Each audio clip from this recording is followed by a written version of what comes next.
hasta pistas para bicicletas para que vayan al trabajo desde el campo. Paralela al camino hay otra pista que es para bicicletas, las ciclovías, ¿no? Y es muy común en Europa, sobre todo en los países nórdicos y en Holanda, Dinamarca, Suecia, ¿no? Que la gente se esté moviendo en bicicleta. En Copenhague, la capital de Dinamarca, más del 30% de la gente, tal vez el 40%, va a su trabajo. Las ancho para de 1,70, ahora han aumentado a 4.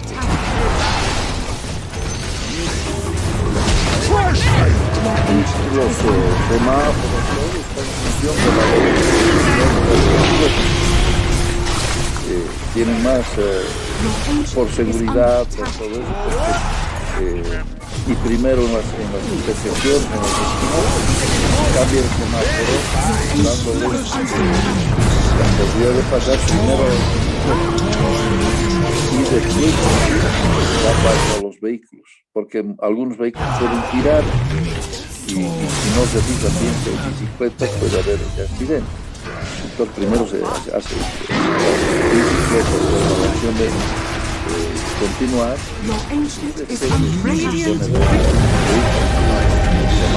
sea, hay un semáforo para los vehículos, ¿no? Se está fomentando mucho eso. Yo recuerdo cuando estuve en Lund, en Suecia, me tenía un profesor con el que trabajé en Cochabamba y me invitó, pero me dijo, venga a recogerme a mi oficina.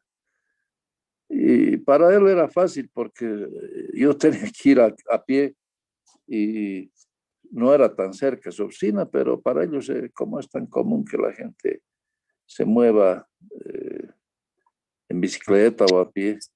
Entonces me dijo, y de ahí nos vamos a ir a tomar una cerveza y charlamos, me dijo.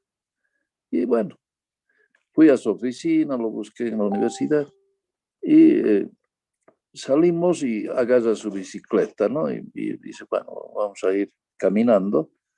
Y nos fuimos caminando al centro de la ciudad, él llevando su bicicleta. Y ahí entramos a un barcito donde te podían servir una. En Suecia, muy caro toda bebida alcohólica. Es muy cara, tienen impuestos muy grandes y la gente no toma mucho. Bueno, por lo menos esa es la idea, ¿no? Con los impuestos grandes. Los mayores de edad tienen derecho a comprar máximo 2 litros de bebidas alcohólicas al mes. Entonces hay botillerías, pero son las únicas. En los supermercados no vas a encontrar nada de bebidas alcohólicas, ¿no? Solamente en estas botillerías se puede comprar y trabajan en red. O sea que no puedes comprar ahí 2 litros, irte a otra y comprar otros 2 litros, no, porque ya estás registrado en toda la red que ya has comprado tus 2 litros ese mes y ya no tienes opciones de comprar más, tienes que esperar al próximo mes, ¿no? Entonces, la gente va, se toma un traguito, conversa y después se retira. No, muy pocos van a tomar mucho porque es caro. Entonces, fuimos con el profesor y entramos y nos pedimos pues una cerveza, pero una cerveza pues de calidad, creo que es escocesa. Sí, escocesa creo es, o irlandesa. Irlandesa creo que es. La Guinness, ¿ustedes conocen la Guinness? La verdad es que es el único lugar que he tomado esa cerveza así, tan rica. En otros lugares he tratado de ir y a pedir una Guinness, en Dinamarca, por ejemplo, y me daban de botella. En cambio ahí servían de, no sé, de unos barrilitos que tienen, y era exquisita porque muy, muy, eh, realmente servido de esa forma, como shop es mejor. Tú podías poner una cucharilla y no se caía, ¿no? Bastante espesa, muy, muy buena. No, no, no, hay Guinness aquí que venden en botella, pero no es esa calidad, pues no, no es. Es como cualquier cerveza. Bueno, nos servimos Guinness ahí, conversamos bastante. Después llegó su hijo con su novia. Entonces me dijo, estoy en una situación, me dice, que creo que mi hijo me va a decir que se va a casar, ¿no? Y yo me puse a pensar que era muy joven para casarse, pero después me puse a pensar que yo me casé también a esa edad, dice. Entonces, él tiene que hacer su vida, tiene que hacer su vida. Entonces, pues no me queda más que aceptar, me dicen. Además, su novia está ya esperando a mí. Así me comentó, y llegó su hijo con la novia, y también se pidieron sus Guinness, y claro, charlamos un poco cosas generales. Después yo me retiré, ¿no? Pero no quería hablar de la cerveza, sino de la bicicleta. Este profesor vivía a 20 kilómetros de la ciudad, vivía en el campo. Entonces él iba en bicicleta hasta la ciudad para trabajar, se tomaba su Guinness terminando la jornada, y una Guinness, ¿no? Porque tenía que pedalear otra vez 20 kilómetros para volver a su casa, ¿no? Y eso es lo que hace la gente. En otra ocasión me invitaron a una fiesta de bolivianos en Alemania, en Aachen, Aquisgrán se llama en español, Aachen, y fuimos con otro amigo más, fuimos allá, nos esperaron en la estación los bolivianos, y nos llevaron pues hasta lejos. Esta chica boliviana que nos invitó vivía en el campo, su esposo era músico, eh, y vivían en el campo. Y bueno, tenían pues un espacio muy bueno, todo. Entonces ahí se hizo una fiesta boliviana. Había pues gente que tocaba muy bien la guitarra, el charango. Entonces fue interesante, pero lo que quiero decir es que ellos vivían en el campo y trabajaban en la ciudad, ¿no? En Aachen. Ese es otro ejemplo. Y en Bélgica, donde he vivido también, en Bélgica mucha gente tiene doble residencia. Es otra cosa interesante. Tienen una casa en el campo y un departamento pequeño en la ciudad. Entonces, cuando es verano, y desde la primavera, viven en el campo. Primavera, verano. Cuando ya comienza el frío y ya la calefacción es cara, ¿no? Entonces ya una casa cuesta mucho el calentarla, ¿no? Entonces se van a la ciudad, a su departamento. Se van a la ciudad, a su departamento, y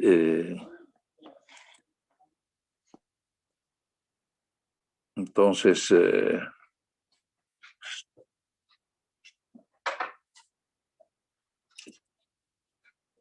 ahí gastan menos en calefacción y no tienen que desplazarse a su trabajo porque hay nieve en el camino.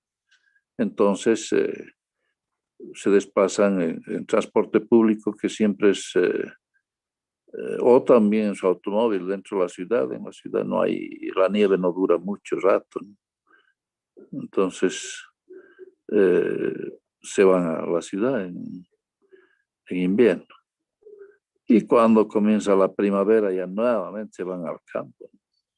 Entonces la gente está viviendo en el campo. Mucha gente opta por vivir en el campo. Entonces vamos a ver cómo se manifiesta ese proceso de urbanización, ¿no? Urbanización. Entonces son 3 niveles para estudiar el proceso de urbanización del campo. Por ejemplo, lo morfológico. En el campo ya se ve construcciones nuevas, ¿no? Con materiales nuevos. Ya no es la vivienda tradicional. Se modernizan las granjas, las fincas, ¿no? Se modernizan. Y también en el campo ya hay implantaciones que no son agrícolas. O sea, no están relacionadas con las labores del campo, con la producción del campo, ¿no? Siempre ha habido eso, pero ya ahora es en más cantidad. O sea, por ejemplo, la iglesia, la administración, artesanos, ¿no? Eso existía siempre, pero en cantidad reducida. Ahora se está produciendo ya, se están implantando actividades no agrícolas en el campo. ¿Ya? Ahora, dentro de lo funcional, es decir, los oficios y las profesiones, ¿no? Antes en el campo la mayoría eran campesinos, pero ahora se hace un estudio de las profesiones y oficios y se ve que no todo el que vive en el campo es agricultor, ¿no? Porque están relacionados con otras actividades que nada tienen que ver con el campo. Es el ejemplo que les daba de la gente que se va a vivir al campo, pero que van a trabajar en la ciudad. No todo el que vive en el campo es agricultor, ¿no? O sea, vive en el campo, pero no vive del campo. Eso es. Finalmente la urbanización cultural, porque de las ciudades se transmite mentalidad, otros valores, ¿no? Se transmite al campo. Y en el campo se está adoptando modelos de vida de las ciudades, ¿no? La música que escuchan ya no es la música tradicional, sino están escuchando aquí, por ejemplo, ¿no? La cumbia, esas cosas, y se bailan las fiestas del campo con esa música, ¿no? Lo tradicional que todavía algunas comunidades andinas tienen es que se baila con cantus, se baila las músicas tradicionales, ¿no? Pero como hay ya una influencia de la ciudad, entonces se da un tipo de civilización más urbana. ¿Ya? Entonces hay una urbanización cultural.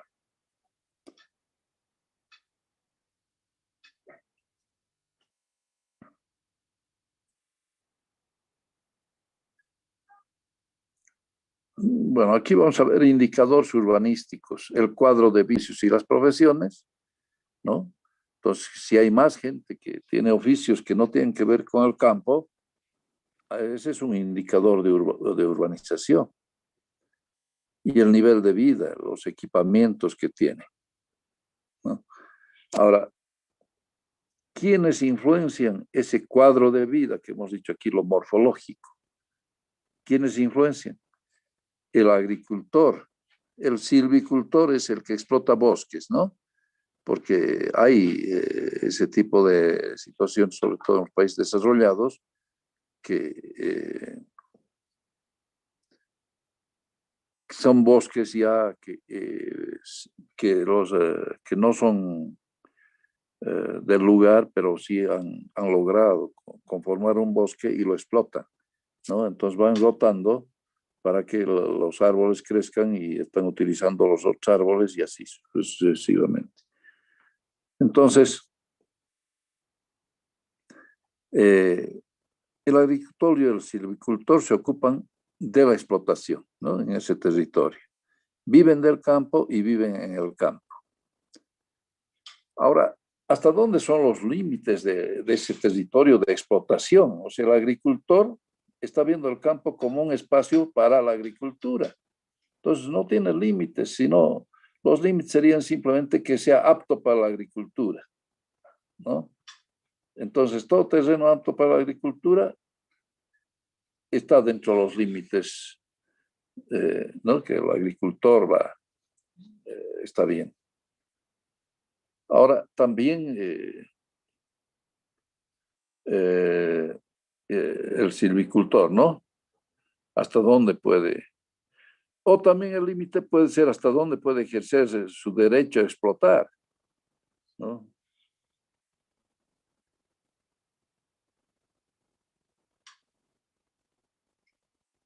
Eh, claro, los agricultores con el modernismo ya son agricultores individuales. Ya no hay ese tipo de explotación, de utilización del suelo como trabajo comunitario, ¿no? En nuestro país todavía se puede encontrar eso, ¿no? Hay terrenos, en los ayllus, en el campo, que son de la comunidad, ¿no? Eh, y esos terrenos son susceptibles de ser utilizados. La comunidad utiliza para el beneficio de todos, incluso para el profesor, para que el profesor rural no se vaya, una parte del terreno se lo siembran para él y se lo cosechan. Entonces el profesor recibe los frutos también del trabajo de los agricultores, en el caso de nuestro país, ¿no? Eso. Pero no solamente el agricultor y el silvicultor que están viendo el campo solamente como un espacio de producción, ¿no?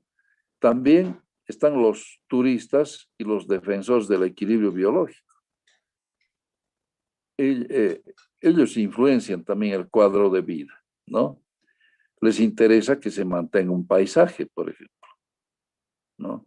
Los ecologistas dicen, no, no hay que cortar bosque, no hay que hacer esto, no hay que hacer lo otro, no hay que hacer una represa porque va a cambiar el río, ¿no? Hay cosas así. Entonces, también influencian en el cuadro de vida los defensores del equilibrio biológico y los turistas, ¿no? Que vienen o se mueven hacia un territorio eh, rural, hacia un espacio rural, por el paisaje, ¿no? Ahora hay también, dentro de ese cuadro de vida, vamos a ver penetraciones urbanas. Se hacen carreteras, aeropuertos, a veces se implantan industrias. También está influenciando el cuadro de vida. Entonces, aquí va a haber un conflicto para la ordenación del espacio rural, o sea, para la utilización del espacio rural. Porque el agricultor, silvicultor lo están viendo como un espacio de producción, pero los turistas, los defensores del equilibrio biológico, lo están viendo como un espacio de, más bien, si se corta, volvemos a entrar, por favor. Lo están viendo como un espacio más bien, de contemplación, de equilibrio biológico, ¿no?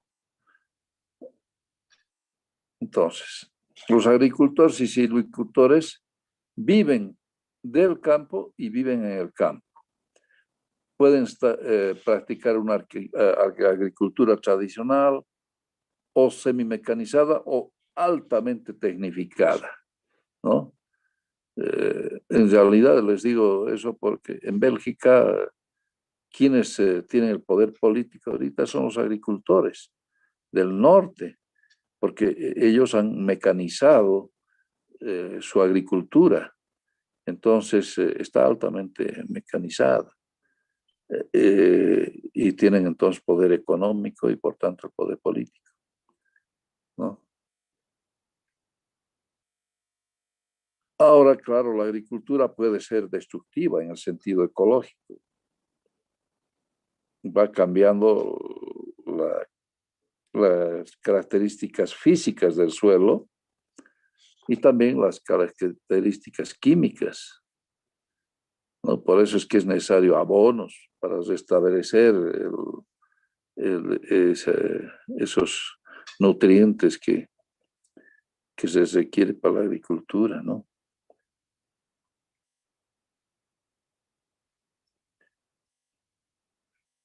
Y los turistas, entonces, toman la belleza como ideal, defienden ese espacio como equilibrio biológico, la belleza paisajística, y dicen, lo bello es lo equilibrado, eso para unirse turistas y ecologistas, entonces lo que es bello es generalmente equilibrado, ¿no?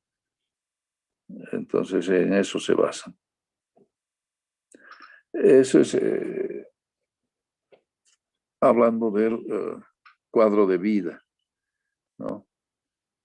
Eh, entonces el aumento del nivel de vida demanda un consumo de espacio adquirido para un mismo número de habitantes. Hay eso les he mostrado en el esquema director, ¿no? El consumo de espacio urbano va aumentando cada vez por habitante.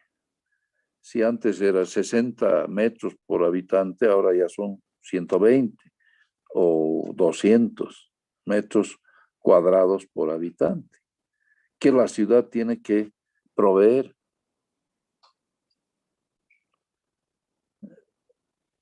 Entonces, claro, aquí hay que diferenciar dos modelos de hábitat, el disperso, que es el que se ve en el campo, una casita aquí y otra mucho más allá, ¿no? Y el concentrado, que es en las poblaciones.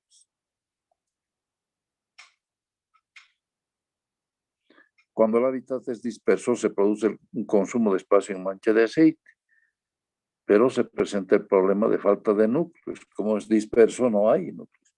Y es lo que pasó, les comenté ya uno de sus compañeros que lo mandaron a hacer con el programa Evo Cumple, la provisión de agua. Y entonces me encontré con él y me dice, ingeniero, esto no nos han enseñado. Aquí es, el hábitat es disperso y yo no sé cómo darles agua, ¿no? Entonces, claro, lo que pasa es que esas cosas debería estudiarse en los institutos de investigación, pues porque ese es las cosas que hay que solucionar, ¿no? ¿Cómo se puede hacer? Eh, y ahí su compañero estaba trabajando, iniciándose en la carrera y ya tenía un problema tremendo a resolver ahí,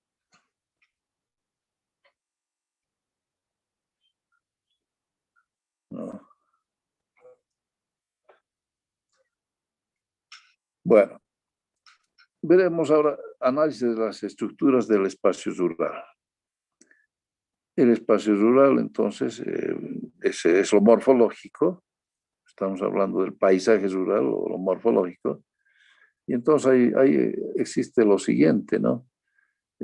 Aquí dice, el hombre se expresa por el paisaje. Entonces, ¿qué es lo que encontramos en el campo? La red, una red vial. Puede ser primitiva, o sea, no muy desarrollada, o puede ser nueva. Luego, las características de las parcelas, si tienen forma, ¿no? El trazo, la forma de las parcelas, la morfología de las parcelas, ¿no? Yo aquí quise hacer un dibujo y no me sale muy bien, Entonces, de todos modos, vean, aquí tenemos distintas formas en el dibujo. Tenemos distintas formas, pero no solamente es la forma, sino el tamaño, ¿no? Eso es la morfometría. La morfología es la forma, la morfometría es la magnitud, ¿no? De las parcelas. Y el tercer aspecto es cómo están dispuestas las parcelas. Miren, aquí están totalmente eh, eh, mezcladas, digamos, en cuanto a forma, tamaño, etc. No hay una disposición, una disposición bastante, eh, una disposición regular sería así, ¿no? Que yo les comento que en las zonas de colonización, cuando se han hecho planes de colonización, han hecho un camino y a ambos lados del camino les han dado 30 hectáreas a los colonizadores. En principio 60 hectáreas, ¿no? A ambos lados del camino. Cuando ha habido más gente que quería ir a colonizar, les han dado a continuación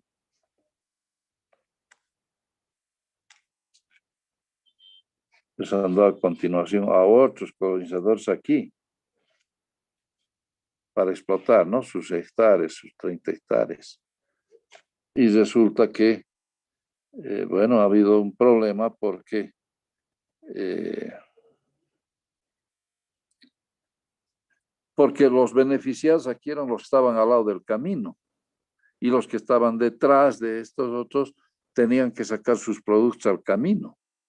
Y eso significa tiempo y dinero, ¿no? El poder sacar los productos al camino. Eso ha dado en zonas en las zonas de colonización. Pero las parcelas normalmente eran regulares, ¿no? O sea, de la misma forma y del mismo tamaño. Y estaban dispuestas uniformemente a ambos lados del camino. Luego, en la segunda época de colonización, ya han dado parcelas de la misma magnitud, de la misma forma, pero detrás de las anteriores. Y eso ha producido, pues, ya un desequilibrio porque más beneficiados estaban los que estaban al lado del camino, ¿no?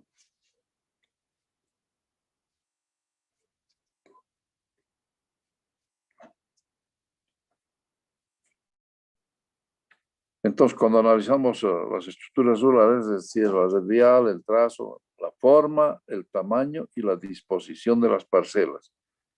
¿Y en qué se utilizan esas parcelas? ¿No? Es el tipo de explotación. Sería en ganadería, será en agricultura, a veces es una agricultura eh, de un cierto tipo, por ejemplo, frutales, y otras veces es más bien una agricultura, horticultura, ¿no? Eh, cultivos de huerto. Luego también se puede ver en estas parcelas cómo están delimitadas. ¿Qué tienen para delimitar? O sea, ¿tendrán alambres de púas o tendrán paredes? ¿O tienen otro tipo de cercas, por ejemplo, hechas de madera y arbustos, ¿no? O habrán hecho un canal más bien, ¿no? Eso es cómo está eh, delimitado. Eso es bueno, porque yo recuerdo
Bueno, estos mis gráficos se habían recogido, pues este era el hábitat concentrado y el otro, el hábitat, o sea, disperso y el otro, hábitat concentrado. Están mal estos gráficos, ¿no? Están... Bueno.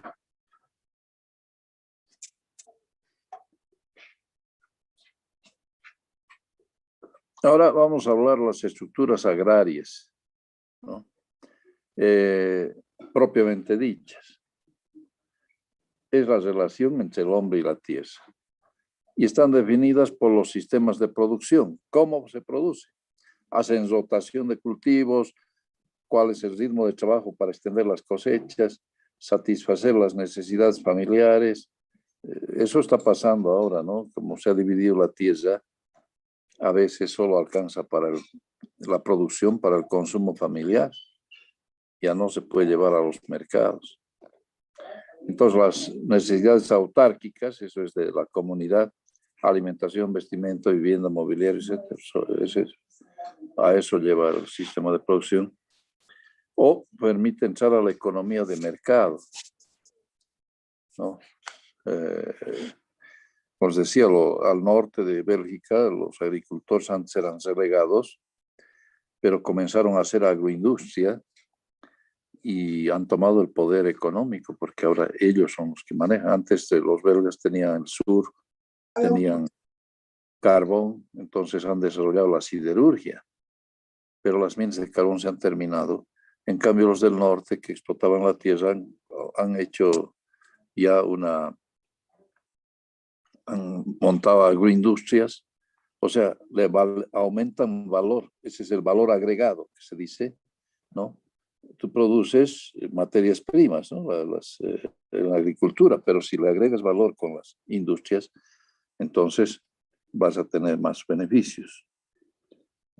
Porque de otra manera el agricultor siempre se pierde. Porque si vende su materia prima, después tiene que comprar productos elaborados. Y entonces allá sus egresos son más que los ingresos. Siempre va a salir perdedor. ¿Ya? Y finalmente, las relaciones jurídicas, la propiedad de la tierra. Esa era propiedad colectiva, propiedad individual, ¿no? ¿Y cómo está ese derecho de propiedad? ¿Cómo está registrado? Si está registrado o no está registrado. ¿No? Con la reforma agraria les dieron la propiedad a los campesinos, pero el patrón quedó con a alguna parte de la propiedad, pero en muchos casos al patrón no lo han dejado llegar ya. Ni siquiera el patrón tal vez ya murió o lo mataron ahí mismo con la reforma agraria, pues se tomaron las haciendas y bueno, ha habido episodios muy difíciles, muy tremendos, ¿no? Donde al propietario, como era un explotador malo, pues lo han matado y luego la mujer, sus hijas han sufrido vejaciones, ¿no? Entonces, eso se ve en la película Los Hermanos Cartagena, que se ha hecho sobre la base de una novela que escribió Gaby Vallejo, que se llamaba Hijo de Opa, ¿no? De ahí han hecho la película. Y muestran los excesos de la reforma agraria y todas las cosas que han pasado después, ¿no?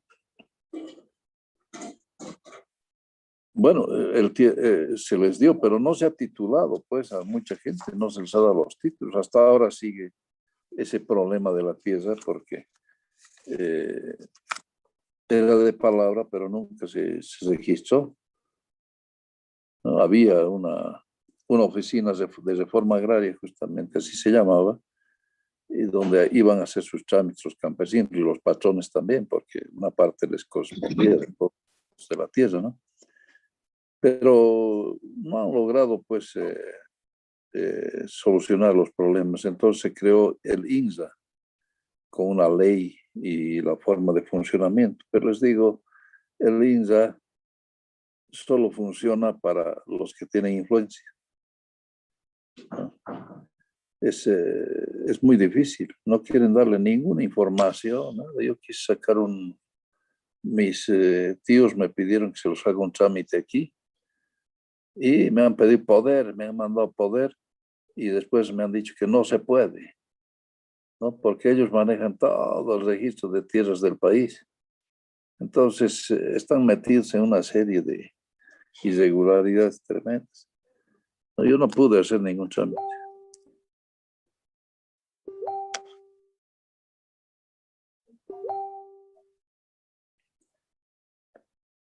Entonces estábamos hablando de las relaciones jurídicas, el modo de propiedad colectiva o individual. La reforma agraria les ha dado a los campesinos la tierra y han echado son individuales, propiedad individual. De tal manera que ese campesino eh, comenzó a producir, pero ya no producía como en la reforma agraria. ¿Por qué? Porque antes de la reforma agraria, porque era el patrón el que les compraba su producción o acumulaba la producción en la casa de Hacienda y el patrón era el que comercializaba. Como se anuló con la reforma agraria la casa de Hacienda, el campesino no sabía cómo comercializar. Entonces comenzó solamente disminuyó su producción solamente para el consumo de su familia, ¿no? Entonces, ya si antes de la reforma agraria éramos un país que se autoabastecía, entonces después de la reforma agraria hemos comenzado a importar productos agrícolas, porque el campesino comenzó a producir menos, ¿no? Y ahora no somos autosuficientes, no hay autosuficiencia alimentaria. Y como les digo, sigue todavía ese problema de la propiedad. Los trámites en el INSA son tremendos, ¿no? Ahora, una cosa es de la propiedad y otra cosa es qué tamaño es la propiedad. Ese es otro aspecto. En lo jurídico tiene que saberse, pues, en papeles de quién es la propiedad, qué tamaño tiene la propiedad, dónde vive el propietario, vive en el lugar o vive en el pueblo o en la región, o tal vez se ha ido a la Argentina o a Brasil a trabajar.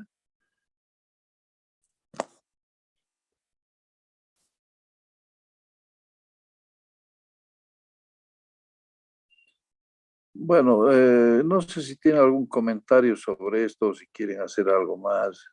Yo les estaba comentando que cuando viajaba, pues, los ingenieros viales nos movemos más en el territorio.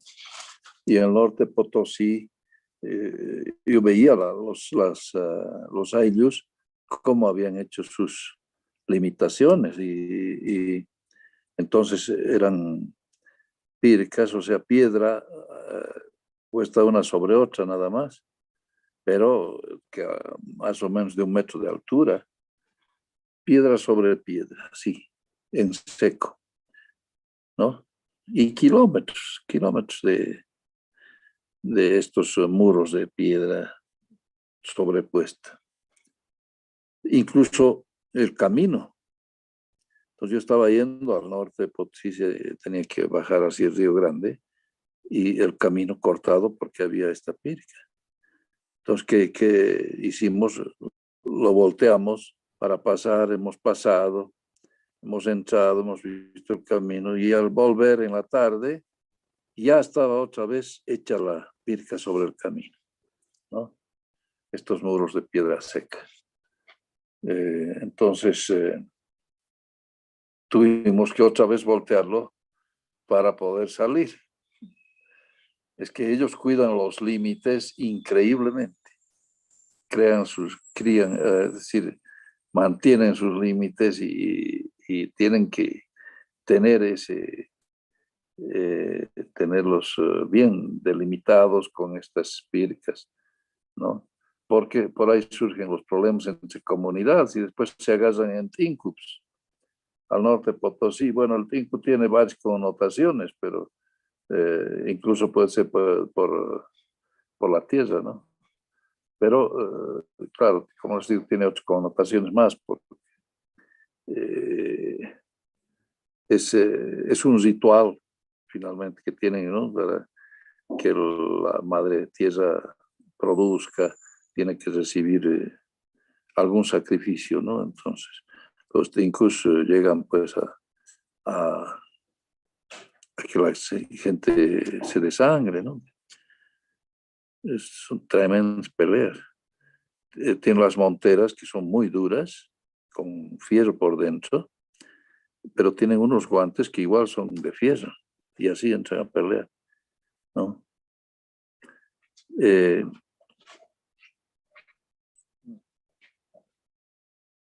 una vez yo estábamos con mi hermano y un primo mío, estábamos caminando por el río, en uno de estos pueblos, y escuchamos a una persona quejarse y nos acercamos, y era pues, un campesino que había participado en el tinku y tenía una abertura en la cabeza de donde le sangraba, y él lo único que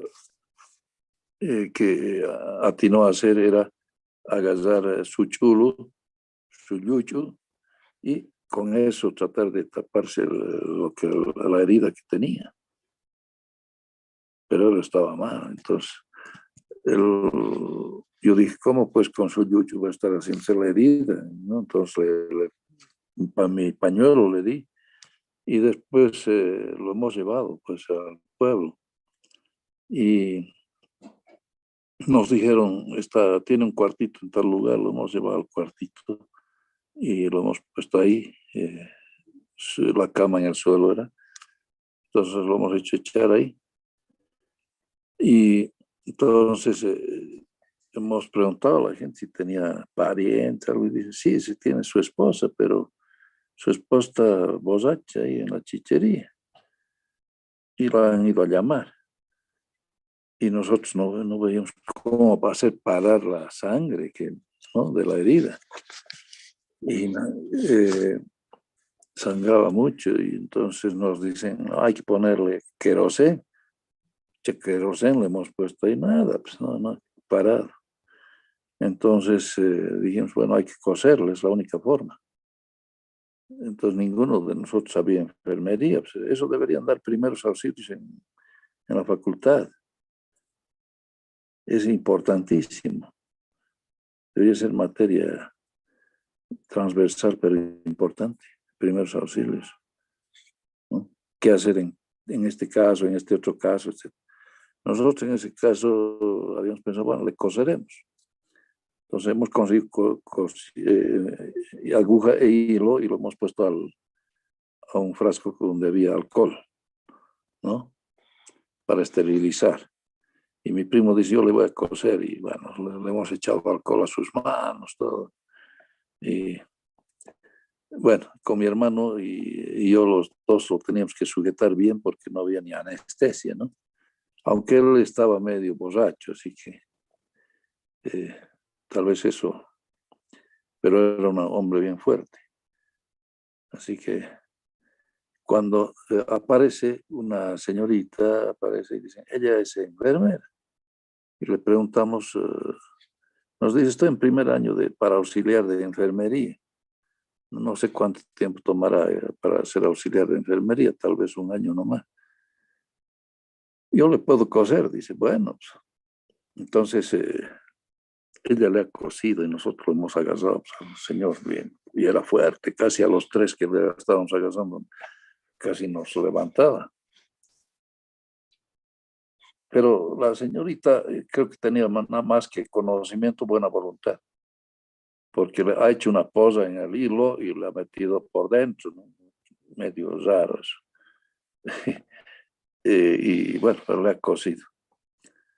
y así ha podido parar la sangre también. Y bueno, después apareció su mujer, pero estaba bien borrachita, ¿no? Ya les hemos dejado. Después de unos años lo vi de nuevo al señor y tenía una cicatriz en la frente, ¿no? Pero bueno, lo habíamos salvado de que se dé sangre. Así, ¿no? Tiene esas connotaciones el tiempo, sí. ¿No? Cuando hay heridos, muertos, es bueno porque la Madre Tierra está recibiendo un sacrificio, ¿no? Entonces va a devolver eso con más fertilidad, más producción. Bueno, son los imaginarios que hay. Eso, entonces, respecto al espacio rural, vamos a pasar a otro tema que es interesante, es corto, vamos a alcanzar yo creo hacerlo. ¿Ya? Son los 4 estados del urbanismo.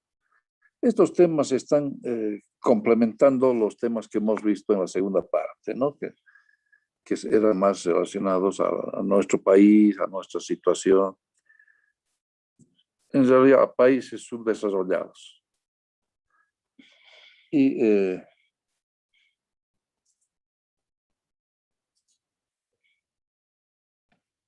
entonces vamos a ver este tema que son los 4 estados del urbanismo. ¿Qué creen que tiene que hacer un urbanista? ¿Cuál es la labor de un urbanista?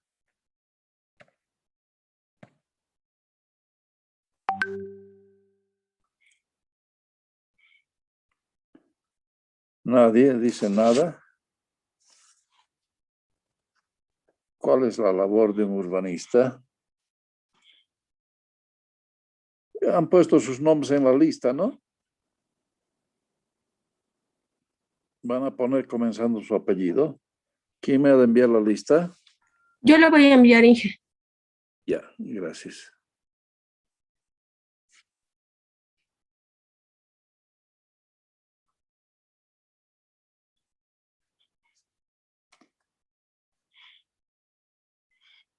Bueno, ¿cuál es la labor del urbanista? ¿Qué dicen ustedes?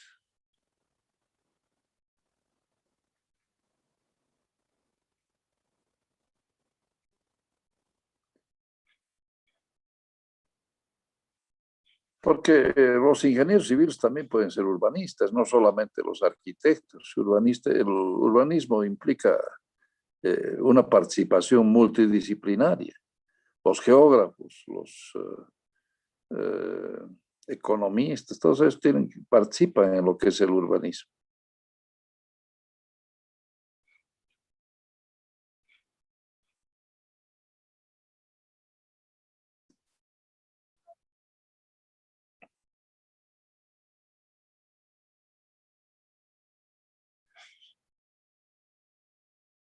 ¿Cuál es la labor? Ingeniero, Sí, por favor. sí, un urbanista puede ser aquel profesional que gestiona los espacios públicos, es decir, haya soluciones a los problemas que se pueden generar en la urbe. Ya, nombre. Salvatierra Frank Mario. Bien, gracias. Bueno, esa es una opción, sí. El ir solucionando los problemas que se presentan en la ciudad. Miren, un urbanista cree que tiene que crear la ciudad del futuro, ¿no? Tiene que inventar, crear la ciudad del futuro. Y eso, los que no son urbanistas también piensan que el urbanista nos va a crear una ciudad futurista, ¿no? Pero en la realidad, tal vez ese urbanista no llega más que a redactar algunas normas o una reglamentación para el uso del suelo. Entonces puede sentirse frustrado. Hay una confusión en cuanto a la función del urbanista. Y el urbanista puede frustrarse pensando que ha obrado en vano. Él quería concebir un plan para la ciudad futura. Y después resulta que lo que él ha concebido no se respeta. Yo les he mostrado el esquema director para la paz que se ha hecho hace 40 años, más de 40 años, y no se ha respetado nada de eso, porque no ha habido un equipo de profesionales que hagan un seguimiento, ¿no? Y ha quedado simplemente como un estudio de biblioteca. Muy buen estudio, pero de biblioteca. Y ni de biblioteca, porque ya se han perdido en las bibliotecas. Es porque es tan bueno el estudio que se los han robado. Y bueno, esto me recuerda a un amigo que estudiaba Derecho en Sucre. Es el mejor lugar para estudiar Derecho, porque ahí llegan todos los juicios, ¿no? En última instancia. Y recuerdo que no era tan amigo, ¿no? Lo conocí simplemente y cuando estaba trabajando. Y fuimos a su cuartito donde vivía como estudiante y tenía ahí un juicio. Se había robado un juicio de la Corte Nacional. Imagínense, eso era un juicio ya en última instancia y era un albañil, según esto, un albañil que había violado a una monja, ¿no? Y el albañil se defendía diciendo que la monja le había molestado a él, etc. Y bueno, ese juicio acumulaba pues cientos de hojas, tal vez 1000 hojas, ¿no? Y había llegado a Sucre. Y ahí en Sucre ya se define pues eso. Y resulta que él se lo había sacado del juzgado, de la Corte Suprema de Justicia, ¿no? Entonces, yo le digo, pero estás haciendo un daño con esto. Y él me dice, a mí qué me importa, a mí me interesa para mis estudios.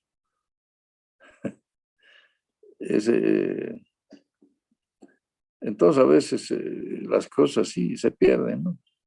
En las bibliotecas también les arrancan unas hojas a los libros, o que no le va a servir, o se llevan el libro finalmente.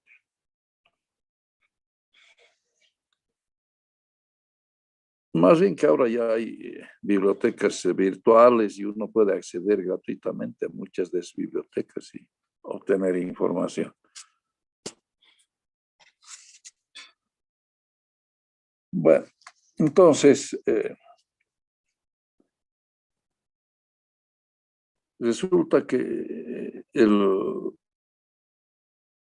urbanista que había concebido su plan, una imagen óptima de la ciudad futura, pero cuando se lleva adelante no se desarrolla de acuerdo a lo que él había concebido.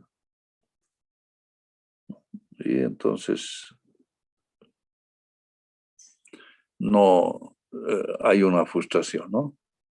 Pero se puede acusar a la forma de obrar para que eso no marche a los empresarios privados o a la debilidad de la administración pública. Miren, en el Alto una señora ha construido un edificio de 10 pisos cuando le habían autorizado 4 y ha perjudicado al aeropuerto para las maniobras que hacen los aviones para aterrizar o para decolar, porque estaba en el área de aproximación. Y a la señora la han metido a la cárcel, creo que tiene prisión domiciliaria, no sé qué, pero lo están haciendo demoler. Al principio ella no quería, ¿no? Pero cuando ya ha visto que la cosa era seria, ha comenzado a demoler. 10 pisos, de ahí tenía que demoler por lo menos 6. Se le había autorizado 4 nomás. Miren eso, entonces no se cumplen las cosas. Entonces los privados también tienen su forma de obrar porque tienen sus propios intereses, ¿no? Y no siempre el interés general está en en los emprendimientos que hacen los empresarios privados, los particulares. No les interesa el interés general. Y eso muestra además que hay debilidad de la administración pública, ¿no? Muchas de las cosas que prevén, que están incluso normadas, reglamentadas, no se cumplen. Pero ahora con la pandemia estamos viendo muchas cosas también. Apareció gente, claro, que quieren ganar algo para vivir, sobrevivir, porque nuestra economía se ha ido al agua. Entonces, el poder público, ¿qué puede hacer? No puede hacer nada. La gente necesita sobrevivir y están queriendo sacarlos de las calles, ¿no? Porque han aparecido mucho comercio informal. Pero no se puede, ¿no? La administración pública no puede. Pero hablando ya del urbanismo, que estamos hablando del suelo urbano, ¿no? Cuando el poder público no es el dueño del suelo, ¿no? Los terrenos, no puede, los que obran sobre ese suelo son los dueños.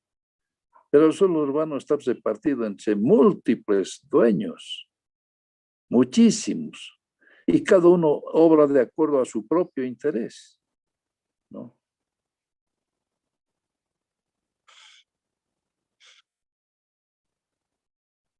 Ya se va a cortar, 10 minutos tenemos. Si se corta, ahí nomás vamos a quedar, ¿ya? Entonces, 10 minutitos. Como el poder público no es el dueño del suelo, entonces cada uno obra de acuerdo a sus intereses en ese suelo, ¿no? Entonces, el poder público, ¿qué espera del urbanista? Que elabore pues algún método para organizar el proceso de urbanización, para que ese proceso dé por resultado un interés general, no solamente el interés particular. Y el urbanista que creía que debía construir la imagen de la ciudad ideal, ¿no?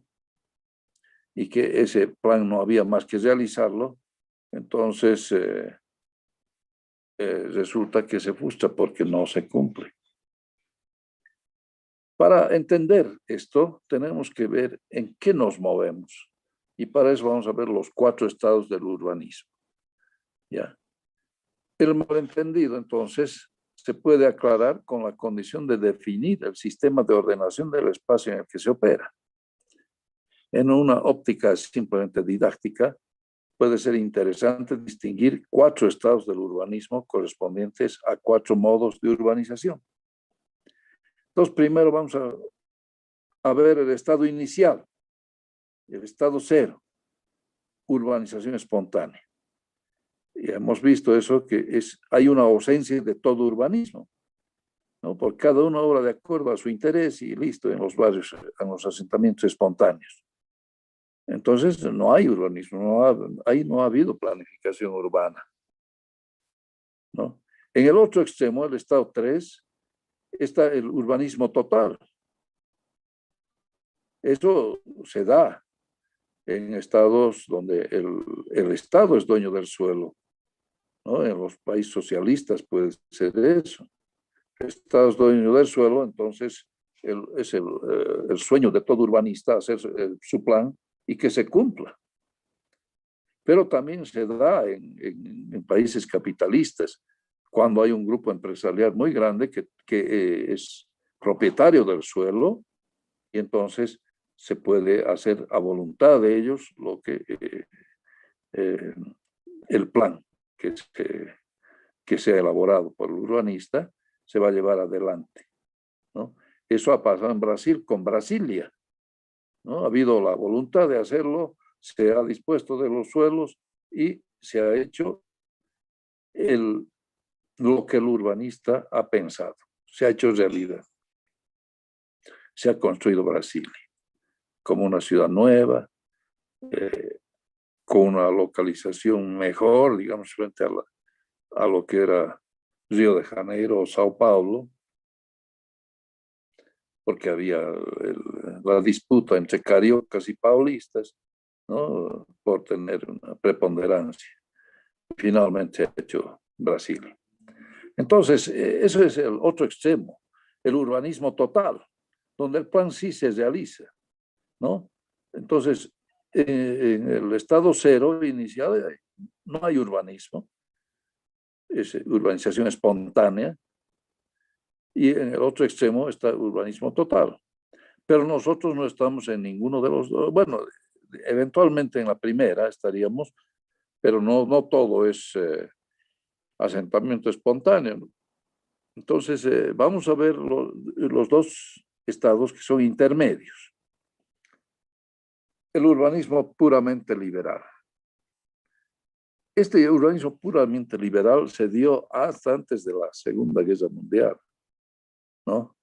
Porque, ¿qué pasaba? El poder público no se ocupaba más que de dos cosas nomás se ocupaba el poder público: la seguridad ciudadana y aspectos de salud, de sanidad. Nada más. Los que llevaban adelante los procesos de urbanización eran los particulares y obraban de acuerdo a su propio interés. Y entonces se creía que el interés general no era más que la suma de los intereses particulares. Eso vamos a ver en el próximo tema. Pero tenemos que entender esto, este tipo de urbanización se dio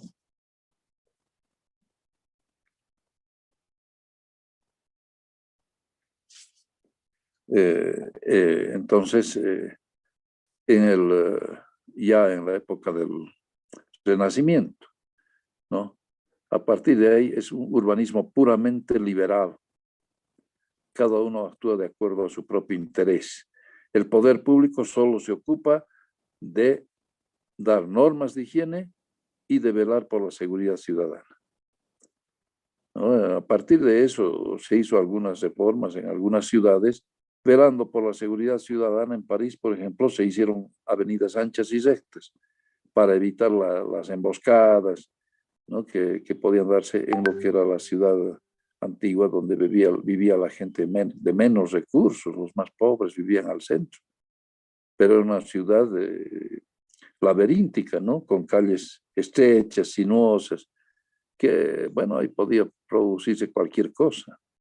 Y claro, ustedes han debido ver en la película Los Miserables, o si han leído la novela, había levantamientos al centro de París donde armaban barricadas y se enfrentaban al poder público, ¿no? Pero ahí solamente el poder público velaba por la seguridad ciudadana. Eso era. Y daba normas de higiene, de salubridad, cosas. Pero resulta que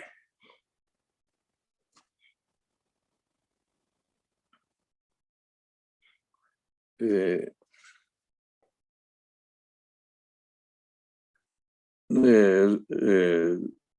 se requiere en determinado momento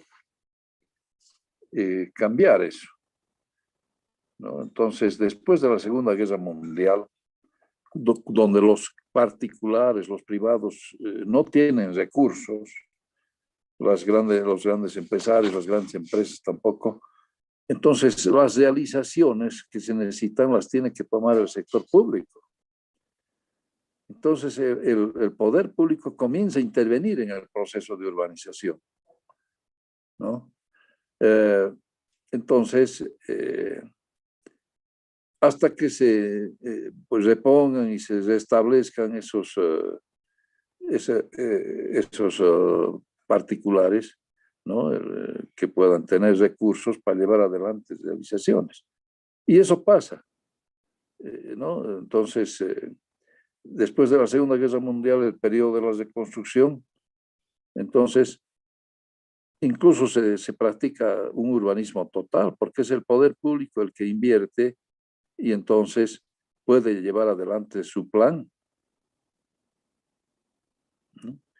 Pero cuando se reconstituye el sector privado, entonces se produce un tipo de urbanismo dirigido, porque ya el poder público ya no deja que los particulares obren de acuerdo a su propio interés, ¿no? Sino que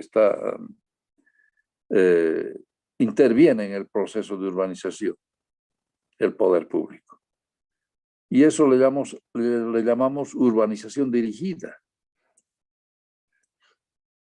Vamos a terminar todavía eso, pero si se corta, bueno, la próxima clase terminamos. Entonces, miren, aquí tenemos urbanización espontánea por un extremo, urbanización voluntaria por el otro, y al medio está la urbanización controlada, donde es un urbanismo puramente liberal, todos obran de acuerdo a su propio interés, el poder público solamente está velando por la seguridad ciudadana y normas de higiene, y la urbanización dirigida ya es un urbanismo liberal intervencionista, porque interviene en los procesos de urbanización, ¿no? Y claro, cuando se restituyen después de la Segunda Guerra Mundial los capitales, etc., quieren volver a lo que era el urbanismo, un urbanismo puramente liberal, ¿no?